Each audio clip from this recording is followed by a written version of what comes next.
안녕하세요, 짐연구소입니다. 이번 영상은 웹캠인데요, 엘가토가 만든 첫 번째 웹캠 페이스캠입니다. 제가 한 달간 사용해보면서 느낀 이 제품의 장점, 다른 제품들과의 차이점은 우리가 웹캠에서 아쉬워했던 지점들을 거의 다 보완한 제품이라는 겁니다. 이 웹캠이라는 제품 특성 자체는 다들 잘 아실 테니까 장단점 정리를 통해서 빠르게 말씀드리도록 할게요.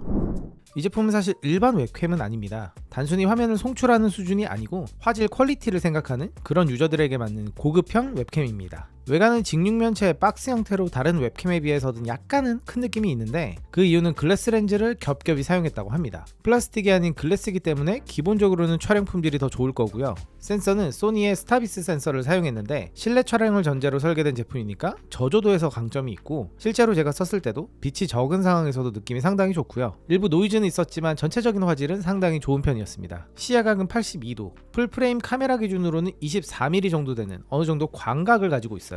모니터 위에 거치했을 때는 다른 캠에 비해서는 상반신의 한 반절 정도가 더 보인다고 보시면 되고요. 오토포커스가 아닌 고정 포커스를 가지고 있어서 초점 거리는 최소 30에서 최대 120cm 사이에 있을 때 가장 선명합니다. 해상도는 1080p FHD 60Hz를 지원하는데요. 구성품은 웹캠 본체와 케이블이고, 웹캠에 달려있는 스탠드를 제거하면 4분의 1인치 삼각대 마운트에 연결이 가능합니다. 그리고 마이크는 내장되어 있지 않아요. 대부분 웹캠에 있는 마이크들의 품질이 별로 쓸만하지 않았기 때문에 그냥 과감하게 빼는 선택을 한 것 같습니다. 제가 개인적으로 마음에 들었던 거는 케이블의 길이인데요. 케이블 길이가 2m입니다. 비슷한 급의 고급형 웹캠들의 케이블들도 1.5m 정도밖에 안 되는데, 그래서 세팅할 때 케이블의 여유가 좀 있는 편이었어요.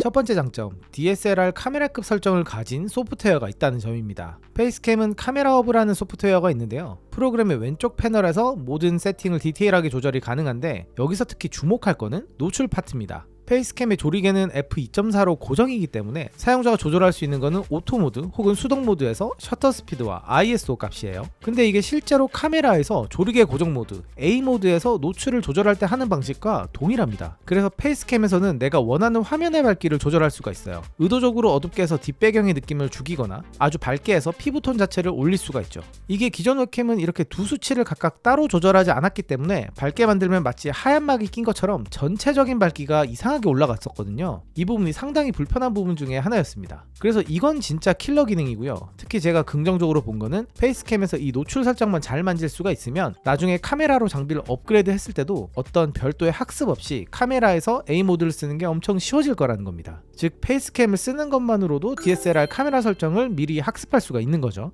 두 번째는 페이스캠에 내장 플래시 메모리가 있어서 카메라 허브에서 했던 설정들을 페이스캠 내부에 저장할 수 있다는 겁니다. 웹캠마다 조금씩은 다르겠지만 어떤 제품들은 전용 프로그램을 켜지 않으면 설정이 하나도 적용이 안 되거나 다른 PC에 연결하면 세팅을 처음부터 디폴트부터 다시 시작을 해야 되는데, 카메라 허브에서 세이브만 눌러놓으면 내가 해놓은 설정 자체가 기본 설정이 됩니다. 제가 지금 쓰는 환경만 해도 데스크탑에 연결했다가 맥북에 연결했다가 이걸 계속 반복해서 사용하고 있는데, 이게 어차피 같은 공간이면 설정 자체는 크게 바꿀 일이 없거든요. 그래서 이 기능이 너무 편했고 왜 이제서야 웹캠에 들어갔지 싶을 정도로 괜찮은 기능이었습니다.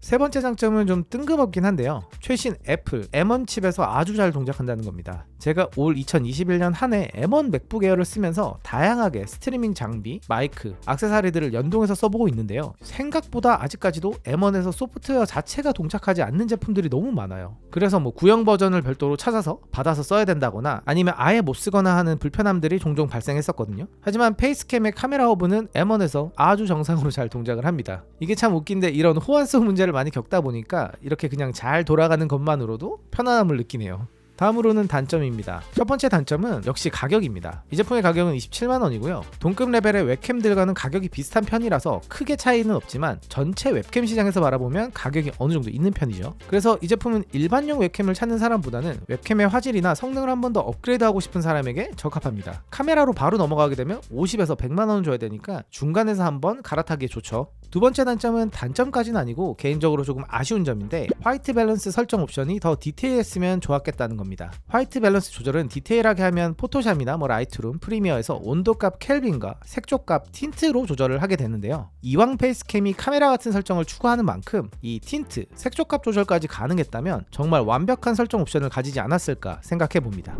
정리해볼게요. 스트리머나 크리에이터 혹은 관련 장비에 관심 있는 사람들은 시간이 가면 갈수록 장비를 꾸준히 업그레이드를 하게 됩니다. 그 과정에서 마이크, 헤드셋, 마우스 이런 다른 장비들은 한 단계씩 업그레이드가 상당히 용이한 편이었는데 이 웹캠만큼은 유독 웹캠에서 카메라로 넘어가는 그 중간 레벨의 제품군들이 부족한 감이 있었어요. 제 생각에는 이 페이스캠이 그 웹캠과 디지털 카메라 그 사이 시장, 그 지점을 정확히 파고든 제품이라고 생각이 들고요. 바로 촬영이 가능한 웹캠의 편의성 자체는 유지를 하면서 카메라 촬영을 간접적으로 배울 수 있는 상당히 흥미로운 제품이었습니다. 네, 이번 리뷰는 여기까지입니다. 궁금하신 점은 언제든 편하게 댓글 남겨주시고요. 그럼 다음 영상에서 뵐게요. 감사합니다.